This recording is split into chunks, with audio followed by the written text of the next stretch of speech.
بسم الله الرحمن الرحيم. لا أقسم بهذا البلد وأنت حل بهذا البلد ووالد وما ولد لقد خلقنا الإنسان في كبد أيحسب أن لن يقدر عليه أحد يقول أهلكت مالا لبدا أيحسب أن لم يره أحد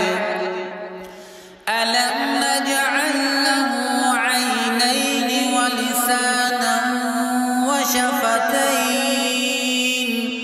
وهديناه النجدين فلاقتحم العقبة وما أدراك ما العقبة فك رقبة أو إطعام في يوم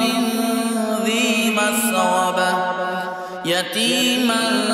ذا مقربة أو مسكينا ذا متربة ثم كان من الذين آمنوا وتواصوا بالصبر وتواصوا بالمرحمة أولئك أصحاب الميمنة والذين كفروا بآياتنا هم أصحاب المشأمة عليهم نار مؤصدة.